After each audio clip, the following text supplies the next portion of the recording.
Amados, quiero darles la bienvenida a esta nueva serie de sermones basados en el libro de Nehemías, en el Antiguo Testamento. Estamos iniciando en esta ocasión con el primer sermón, capítulo 1 de Nehemías, empezando desde el versículo número 1 en adelante. Quiero darle la bienvenida particularmente a ustedes, quienes nos visitan por primera vez, quienes están tal vez participando con nosotros en este sermón por primera vez. Gracias por acompañarnos. Esperamos el día en que podamos vernos en persona. Nos va a dar un gran gusto. Nos da gusto que esté con nosotros a través de estos medios. Nos va a dar mucho más gusto conocerle en persona. Sepa que nos interesa su opinión. Queremos saber qué es lo que usted opina de nuestra congregación, de nuestra iglesia. Qué bueno que aceptó la invitación de alguno de nuestros miembros. Y una vez más, espero que pronto podamos vernos en persona. Sepan todos, hermanos, que estamos teniendo los servicios en persona en nuestro edificio los domingos en la mañana, de las 10:30 a las 11:45. Hemos seguido los lineamientos que el Estado nos ha puesto, el Estado de Georgia ha designado para que podamos tener reuniones de más de 10 personas. El edificio está listo, el edificio está limpio, seguimos estos procedimientos, así que siéntase en confianza cuando usted crea que es apropiado para usted y su familia. Venga con nosotros, participemos en la adoración de esta manera. Mientras tanto, sigamos viéndonos aquí en internet, sigamos participando de esta manera en la adoración de nuestro Señor. Empezamos hoy, junio 7. Empezamos con esta nueva serie de sermones. Deseamos nosotros hablar o deseamos conocer los detalles, las prácticas de la vida espiritual. No solamente de la vida espiritual, la idea es de que estamos hablando de una vida espiritual que sea fructífera, que sea productiva, que sea de beneficio. ¿Cuáles son las prácticas que hacen que tengamos una vida espiritual saludable? ¿Cuáles son las cosas que debemos de hacer? ¿Cuáles son los objetivos de esta vida espiritual? Durante esta serie de sermones vamos a procurar contestar estas preguntas. Por favor, permítame utilizar la frase disciplinas o prácticas como sinónimo de vida espiritual. En ocasiones voy a hacer referencia a prácticas y disciplinas, en ocasiones voy a hacer referencia solamente al término vida espiritual. Sepa que lo estoy utilizando de alguna manera como un sinónimo. Entonces, el propósito de toda esta serie, hermanos, es que nosotros nos demos cuenta, que nosotros estemos convencidos, que seamos movidos a hacer algo al saber que la vida espiritual de la que estamos hablando necesita estar arraigada. Las prácticas que alimentan esta vida espiritual que estamos siguiendo necesitan estar arraigadas, y me encanta esa palabra, tal vez es la doble R en la que la hace sonar importante, necesitan estar arraigadas en la persona y en la obra del Dios Trino del universo. ¿Quién es este Jehová de los ejércitos? ¿Qué es lo que Él hace?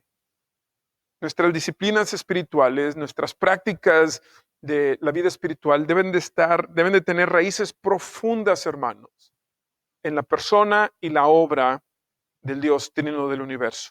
La persona y la obra de nuestro Dios aquí en Cristo no exclusivamente no es un término que nosotros hayamos inventado, pero se conocen como la belleza del Señor. ¿Qué es lo que hace al Señor bello y atractivo? ¿Quién es Él? Y lo que Él hace. Y entonces, si nuestra vida espiritual va a ser fructífera, productiva, nuestras prácticas, nuestras disciplinas tienen que estar arraigadas en la persona del Señor, en la obra de nuestro Dios. Entonces, esta es la idea general para toda la serie. Este sermón, capítulo 1, versículo 1, vamos a considerar todo el capítulo, nos va a servir como una orientación, como una introducción a toda la serie. Este es un libro histórico, hermanos. Los hechos descritos en este libro realmente sucedieron. Hay evidencia, hay registro histórico, hay registro arqueológico de que todo esto es cierto, y nosotros debemos de considerarlo como tal. Esta es la verdad. Esta es la verdad y sucedió en tiempo, en espacio, realmente. Les invito a que abran sus Biblias en Nehemías, capítulo 1. Y aunque todo el capítulo es lo que vamos a contemplar, desde el versículo número 1 hasta el final, hasta el 11. Quiero empezar leyendo el versículo 11. Esa va a ser la lectura para nosotros en esta mañana. En la pantalla lo va a ver en español, si me permite, voy a leerlo en inglés. Dice así la palabra de nuestro Señor. Oh Lord, let your ear be attentive to the prayer of your servant, and to the prayer of your servants who delight to fear your name. And give success to your servant today, and grant him mercy in the sight of these men. Now, I was a cupbearer to the king. Esta, hermanos, es la palabra de nuestro Señor. Lo que está sucediendo, hermanos, déjenme darles una orientación histórica, el contexto histórico. Este es Nehemías, quien nos dice el texto, era el copero del rey, y este rey no es el rey de Israel, sino es el rey de Babilonia. Nehemías no está en Jerusalén, está en Babilonia. Y lo que ha sucedido es que años atrás, de cuando esto fue escrito, años atrás, Babilonia conquistó a Israel y tomó cautivo a mucha gente, se los llevó de Jerusalén, se los llevó a Babilonia, y en el proceso de conquistar la tierra, el ejército babilonio destruyó la ciudad de Jerusalén. Destruyó la muralla, la pared que estaba alrededor, y las puertas de entrada. Había ciertos lugares en la muralla donde la gente podía entrar, grandes puertas, fueron quemadas con fuego. Entonces la ciudad se encuentra en ruinas. El capítulo empieza diciéndonos precisamente esto. Hay personas que fueron a Jerusalén, vienen de regreso, hablan con Nehemías. Nehemías les pregunta, ¿cómo está todo allá en nuestra tierra? ¿Cómo está todo allá en nuestro terruño? Y le dicen, la situación está bastante mal. La muralla, la pared sigue destruida, las puertas están quemadas con el fuego, la gente está sufriendo. Para nosotros es posible que suene un poco extraño esto de la muralla, la pared, cuál es el big deal, como decimos en inglés, porque habríamos de preocuparnos. Pero hermanos, en esa época, en ese entonces, la pared funcionaba, una pared alrededor de la ciudad, funcionaba como al mismo tiempo un sistema de defensa para proteger a los habitantes y como un símbolo de identidad nacional. Que la muralla de Jerusalén esté destruida, que la ciudad haya sido devastada, no solamente les entristece a los judíos por el costo humano, pero también porque representa la condición de su nación. Representa la condición de esta nación, y la conclusión es, estamos en ruinas, tenemos problemas, hay serias dificultades. Y esto nos dice las Escrituras, entristece a Nehemías, y Nehemías está orándole al Señor, está pidiéndole a Jehová que le ayude. La mayoría del capítulo, podremos decir, la gran mayoría del capítulo es precisamente esta oración que Nehemías está presentando a Jehová. Y cuando está terminando, es lo que leímos al final, cuando él dice, dame éxito delante de este hombre, está hablando del rey. Le está pidiendo al Señor, a Dios, que le ayude a Nehemías a tener una buena respuesta del rey, porque Nehemías tiene un plan, tiene una idea que sinceramente es bastante descabellada. Eso es una de esas crazy ideas, como decimos, que se le ha ocurrido. Y esto es lo que está sucediendo entonces. Es importante, hermanos, desde el inicio de esta serie, es importante para nosotros darnos cuenta lo que la Biblia no está haciendo o lo que la Biblia no está negando. Y a pesar de que esto fue escrito hace siglos, literalmente, tiene una aplicación para nosotros hoy en día. Aquí en los Estados Unidos, en el siglo XXI, en el año del Señor 2020, es en extremo importante para nosotros. Nehemías considera la situación es mala, hay una muy mala situación. Podríamos leer entre líneas un poco, no nos dice exactamente lo que Nehemías está pensando de la situación, pero podemos concluir que Nehemías piensa que la situación es injusta, que algo no está bien. Sabemos nosotros, porque podemos leerlo en libros anteriores, que este es un llamado de atención del Señor hacia el pueblo de Israel. El Señor les advirtió por mucho tiempo. El pueblo de Israel dijo, no nos importa, no nos arrepentimos, y el Señor tuvo que llamarles la atención de esta manera. Pero podemos concluir, podemos estar seguros que Nehemías se siente incómodo. De hecho, lo expresa él, lo triste que está al principio del capítulo, cómo se deprimió él. Entonces debemos de notar esto, que la Biblia no niega la situación. Es una situación con mucho, es una situación de problema, hay problemas. Dice aquí, tan pronto como escuché estas palabras, me senté y empecé a lamentarme. Empecé a llorar. Por días, dice.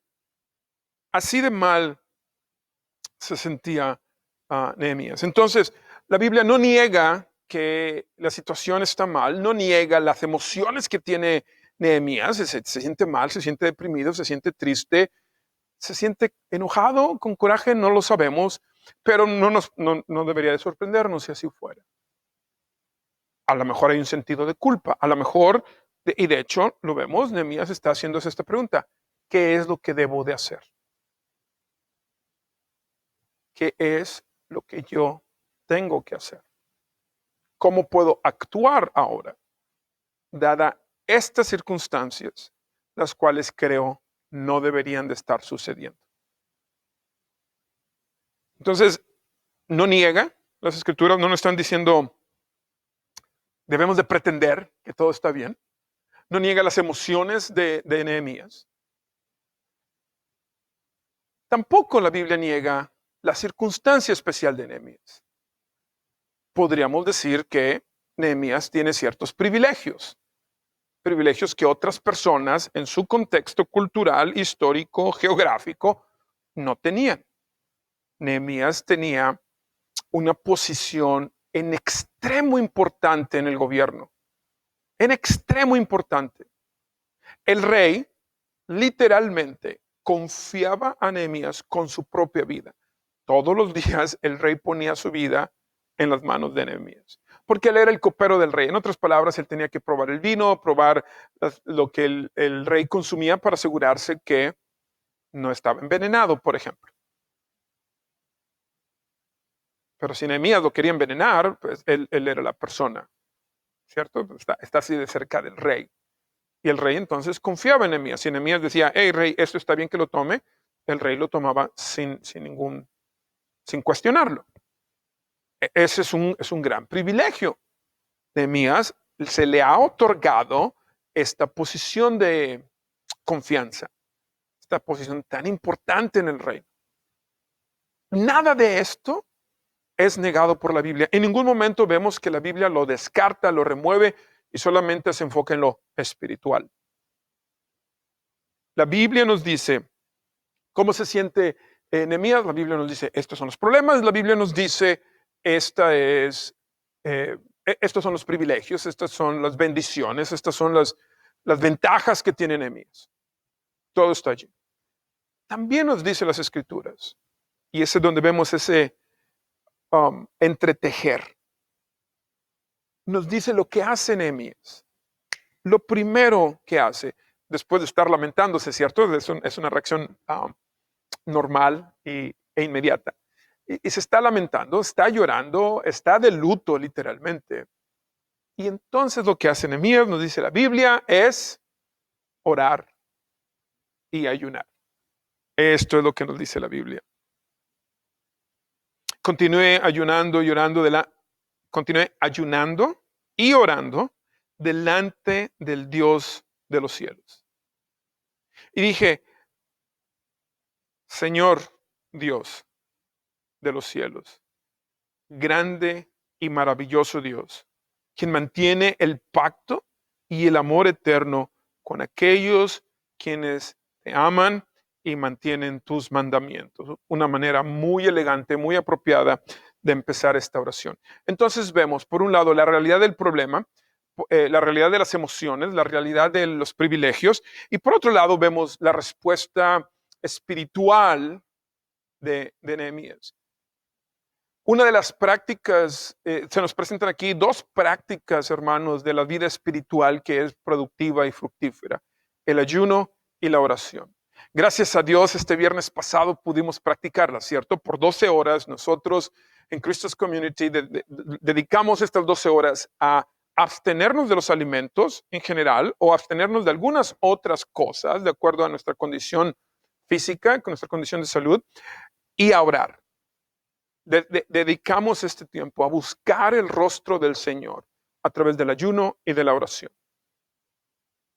Y hermanos, si ha habido un tiempo para hacerlo, si ha habido un momento en que es necesario que lo hagamos, que busquemos el rostro del Señor con estas prácticas espirituales, con estas disciplinas espirituales, el ayuno y la oración, es ahora, hermanos. Ya no hay tiempo. La situación está así de precaria. Son tiempos difíciles y nos estamos haciendo la misma pregunta. Bueno, espero que nos estemos haciendo la misma pregunta. ¿Qué es lo que debemos de hacer? ¿Qué me toca hacer? ¿Dónde están? ¿Cuántos son para no contarlos, como vulgarmente se dice? Y debemos de notar lo que hace Nehemías. No niega las circunstancias, no niega sus emociones, está molesto, está triste, no niega nada de eso. Reconoce, tengo aquí una oportunidad, tengo ciertos privilegios que otras personas no tienen y los voy a utilizar de cierta manera. Y lo primero que hace es ayunar y orar. También por días podemos entender. Por días, no unas cuantas horas, no un momento nada más. Por días está, la manera en que está escrita nos hace pensar, nos muestra que el mismo énfasis o el mismo tiempo que dedicó a estar triste y a estar en luto, lo está dedicando a orar y a ayunar. Entonces, hermanos, lo que las escrituras nos están diciendo, lo que las escrituras nos están diciendo, hermanos, la verdad que nos están presentando es que las prácticas de esta vida espiritual de la que estamos hablando, las disciplinas de esta vida espiritual que estamos nosotros deseando, no deben de estar separadas, no deben de estar opuestas a lo que sucede aquí y ahora, a la vida cotidiana. No debemos de hacerlo. La Biblia no lo hace, nosotros no debemos de hacerlo. El ayuno y la oración, hermanos, son fundamentales en nuestra vida espiritual. Son fundamentales como prácticas de esta vida espiritual, hermanos.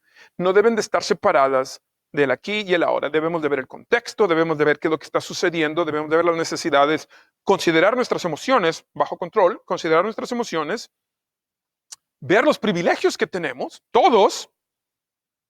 Estoy evitando darle un color al privilegio, porque todos tenemos ese privilegio. No el mismo, no, pero todos tenemos un privilegio.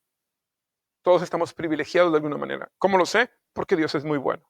Si está de desacuerdo conmigo, por favor, vamos a platicar. Pero debemos de incluir todo esto, hermanos, y la primera reacción, lo primero que debemos de hacer, es lo que el texto nos está diciendo, es expresar todo esto a través del ayuno y de la oración. Entonces, estas disciplinas, estas prácticas, esta vida espiritual, no puede estar separada del aquí y el ahora. Por favor. En el mejor de los casos, si hacemos esa separación, en el mejor de los casos, hermanos, vamos a tener una frustración más grande porque las cosas no van a resultar. El cambio de profundidad, el cambio de fondo que tanto deseamos para nuestra nación aquí en los Estados Unidos, no va a ser posible si separamos esta realidad. Si decimos, aquí está mi vida espiritual, aquí está mi vida cotidiana y nada tiene que ver una con la otra. En el mejor de los casos vamos a tener una verdadera frustración. Porque vamos a tratar de resolver los problemas de nuestra vida cotidiana sin considerar las verdades espirituales que la Biblia nos está diciendo. Y no va a funcionar. No de la manera que esperamos, no de la manera que debería de ser. No de esa manera. Si lo separamos. En el mejor de los casos, frustración. En el peor de los casos, hermanos, vamos a pecar en contra de nuestro Dios. En el peor de los casos, lo que va a suceder, vamos a estar tan frustrados, hermanos, que entonces vamos a cruzar esa línea en donde no reconocemos que Jehová de los ejércitos, el Dios trino del universo, es Señor, es Dios soberano, por encima de todo. Vamos a empezar a actuar, vamos a empezar a hablar, vamos a empezar posiblemente a pensar y a creer que la promesa que el Señor hace, que un día todo se va a arreglar, toda justicia, la justicia del Señor va a prevalecer, toda injusticia va a ser corregida. Vamos a empezar a dudar de esto. Vamos a la mejor empezar a hablar, actuar, pensar, creer en contra de lo que el Señor ha prometido. Es algo muy riesgoso, hermanos. Lo es. Hacer esta separación tiene consecuencias muy importantes. Necesitamos tener cuidado. La disciplina, las prácticas espirituales de la oración y el ayuno van a ser prevalecientes, van a ser importantes, tal vez es una mejor palabra, presentes constantemente en el libro del profeta Nehemías, en el libro de Nehemías. Si usted lea hacia más adelante, si se adelanta en la lectura, se va a dar cuenta de esto.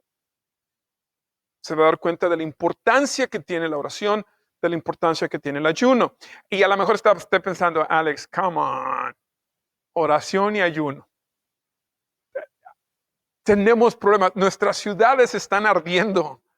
Tenemos serios problemas. Hay injusticia rampante. Oración y ayuno. Es una tristeza, hermanos. Es una tristeza que nosotros menospreciemos la oración y el ayuno. O que lo demos por hecho. Soy un ministro en la Iglesia Presbiteriana en América. Soy lo que se llama un anciano docente. Ese título se me ha dado después de años, literalmente, años de estudio y de examinación. Ha habido grupos, hermanos, de al menos 5 hombres que me han examinado, me han hecho preguntas, al menos de 5. En una ocasión eran 210, 220 personas. Si no conoce mi historia, algún día se la cuento. Y fui examinado por horas y horas y horas y horas.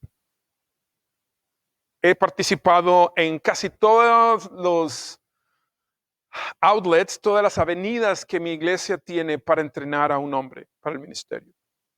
Tengo ese gran privilegio. Pero sí hay algo que me entristece, hermanos. Y me entristece porque yo he contribuido a ello. Estoy confesando, hermanos.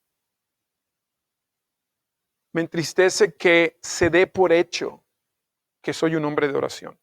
Se espera eso de mí. Pero no se me pregunta. Y el resultado práctico, esta es mi opinión, el resultado práctico es de que ponemos a la oración y el ayuno en un segundo plano. Se me han hecho preguntas. ¿Cuánto tiempo inviertes preparando el sermón? ¿Qué tanto sabes de griego y hebreo? ¿Has leído a Calvino, Lutero? ¿Conoces a tal o cual predicador? Se me han hecho esas preguntas. Pocas veces se me ha preguntado, ¿cuánto tiempo oras? ¿Cuál es tu práctica del ayuno? Y como iglesia, hermanos, creo que el Señor nos está llamando la atención. Ahora estoy hablando como iglesia local. Porque deseamos hacer algo, ¿cierto? Las circunstancias lo demandan. Es requerido de nosotros hacer algo. Y empezamos a hablar de muchas cosas. Perdón, empezamos a hablar de muchas cosas y de qué es lo que tenemos que hacer. Pero la Biblia nos está diciendo, necesitamos regresar a los fundamentos. De otra manera no va a ser posible. Y la Biblia nos dice, no podemos separar nuestras prácticas espirituales de la realidad. El texto aquí es bastante claro, hermanos. Nehemías es lo que está haciendo. Sí, estos son los privilegios que tengo, pero los privilegios que tengo por sí solos no van a funcionar. Estos son los problemas que hay, pero estos problemas puede haber una solución. No lo sé si lo va a haber, ese no es el punto es qué es lo que yo voy a hacer. Así es como me siento enojado, me siento triste, me siento deprimido. Ese no es el problema, tampoco es la solución, hermanos. Las emociones son muy malas para guiarnos, son muy malas, son buenos indicadores de que algo está funcionando mal o de cómo están funcionando las cosas, pero no son buenas para guiarnos. Amados, a menos que nosotros tengamos, que consideremos la vida, el aquí y el ahora, con nuestras disciplinas espirituales, no vamos a poder darle sentido a la vida. No vamos a poder procesar nuestras emociones, nuestro deleite y nuestros lamentos, que son los dos grupos principales de las emociones, no los vamos a poder procesar, hermanos, si separamos nuestra disciplina espiritual de la realidad. Y en este caso el enfoque está en la oración y el ayuno, pero todas las disciplinas espirituales, la adoración a nuestro Dios, el estudio de su palabra. ¿Ya? No podemos separarlo. Corremos un gran riesgo. Al menos frustración, en el peor de los casos, pecar en contra de nuestro Señor. Ahora, no estamos hablando de cualquier disciplina espiritual, no estamos hablando de, porque existen muchas, ¿cierto? Y cuando decimos vida espiritual, también ese es un término muy genérico. No estamos hablando de cualquiera, estamos hablando de la vida espiritual bajo la guía de nuestro Dios, guiados por las Escrituras. De eso estamos hablando. En otras palabras, hermanos, no se trata solamente de practicar disciplinas espirituales o de practicar estas disciplinas, cualquiera que sea. Voy a practicar la disciplina espiritual de quedarme dormido, I don't know, o alguna otra cosa. No se trata solo de cualquiera. Y, si lo he de decir, en ocasiones no se trata de que yo me sienta bien. No se trata de eso. Mi confort, qué tan cómodo me siento, no debe de ser uno de los indicadores más altos para saber si estoy practicando estas disciplinas espirituales de la manera correcta. Al contrario, hermanos, las disciplinas espirituales, estas prácticas, lo que deberían de hacer, deberían de darnos un sentido mucho más profundo, deberían de permitirnos conocer de una manera más en detalle a Dios y a nosotros. Si las disciplinas que estamos practicando no nos permiten conocer más de Dios, no nos permiten verlo más claramente, si estas disciplinas espirituales, si estas prácticas no nos están mostrando lo que está sucediendo en nuestro corazón, hermanos, no estamos hablando de lo mismo. No. En ocasiones se nos dice, por ejemplo, la meditación nos ayuda, ¿cierto? Y para meditar, ¿qué es lo que tenemos que hacer? Y lo puede encontrar en la aplicación que usted tenga de música ahí en su teléfono. Solamente tiene que hacer una búsqueda de música para meditación y va a encontrar un mundo. No estamos hablando de cualquier tipo de meditación, estamos hablando de cualquier tipo de práctica. En muchas ocasiones, ¿qué se nos dicen? Concéntrate, pon tu mente en blanco, respira y entonces vas a estar centrado. Es una palabra muy interesante, una frase muy interesante, vas a estar centrado. La Biblia nos dice que no es así. No se trata de relajarnos. Se trata de contemplar a Dios, al Dios trino del universo, al Dios de toda la gloria y de toda la paz, y al mismo tiempo ver nuestro corazón. Y en nuestro corazón vamos a encontrar dos tipos de cosas. Vamos a encontrar nuestro pecado, vamos a ver nuestro orgullo, nuestra idolatría, vamos a darnos cuenta a través de estas prácticas de realmente qué tanta importancia le damos a nuestras propias preferencias culturales. Vamos a ver eso, la parte fea, pero también vamos a ver cómo es que Dios, el Espíritu Santo, la tercera persona de la Santísima Trinidad, está obrando en nosotros. Vamos a poder contemplarlo y nos va a dar ánimo. y nos va a dar el deseo de ver más de esa obra de renovación del Señor en nosotros. Ese renuevo que Él está trayendo. Esa, hermanos, es la manera de medir estas prácticas. Aquí en el profeta, le sigo diciendo profeta, aquí Nehemías, noten la oración cómo empieza. Tú, Dios de los cielos, Señor Dios de los cielos, eres grande y maravilloso, quien mantiene el pacto con aquellos que te aman y que guardan tus mandamientos.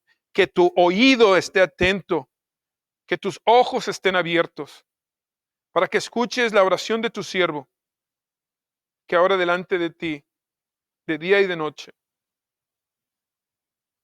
que ahora presento delante de ti, por la gente de Israel, tus siervos. Es una introducción y está reconociendo quién es Dios, lo grandioso que es Dios, lo santo, lo único que es el Señor. Y después dice, confesando los pecados del pueblo de Israel. Porque hemos pecado en contra tuya. Yo,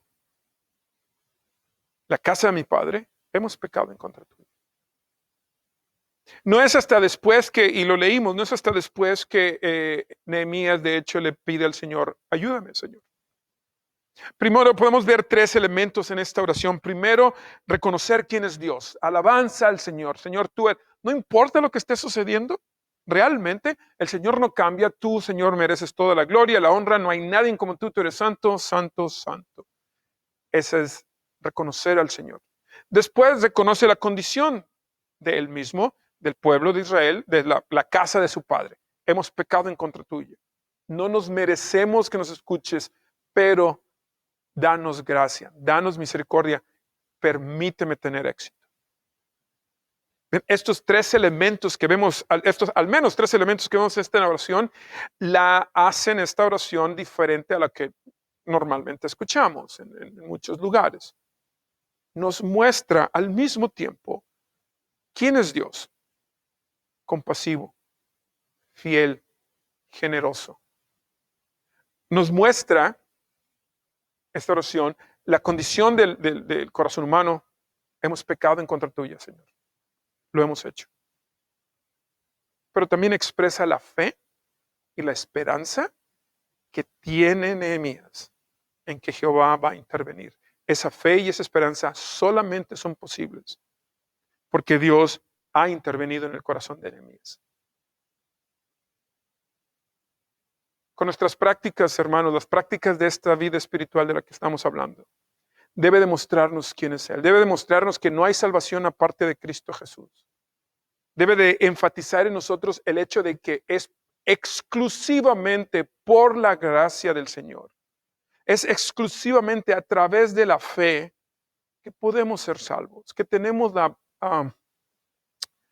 el privilegio de estar delante del Señor, aproximarnos a su trono de gracia sin temor, porque Cristo Jesús ha obrado esa redención para nosotros, ha obrado esa salvación que necesitamos, nos está renovando a través del poder del Espíritu Santo, nos ha reconciliado de regreso a Él para que nosotros sirvamos en este ministerio de reconciliación.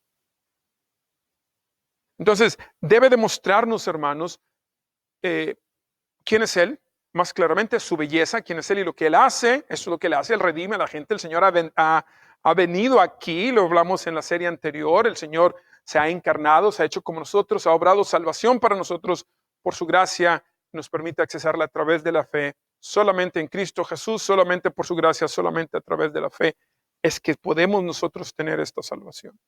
Nos muestra nuestra condición, tenemos el problema del pecado, pero nos muestra también su obra. Él nos da esta fe. Estas son las prácticas. Esto debería ser lo que la oración y el ayuno, en este caso, deberían de ayudarnos, hermanos. Y finalmente, amados, estas prácticas, esta vida espiritual, debería de producir en nosotros al menos el resultado de querer actuar. Nehemías no se queda con los brazos cruzados. Nehemías no está diciendo, bueno, Señor, lo que será, será, tú de seguro vas a hacer algo, tú estás en control. todo eso es cierto, pero Nehemías dice, hey, yo aquí tranquilo, calmado, no voy a hacer nada. Porque ¿qué caso de? Si el Señor quiere que esto se arregle, se va a arreglar. No, Nehemías es movido a la acción. Esta oración, este ayuno que le está pasando, que está ofreciendo el Señor, lo mueven a actuar. Está a punto Nehemías de utilizar su privilegio, de ponerlo en práctica, de sacarle ventaja, pero no antes de humillarse delante del Señor. No antes de aproximarse con humildad al Señor. Y prácticamente, literalmente, lo que Nehemías está haciendo, está diciendo esto.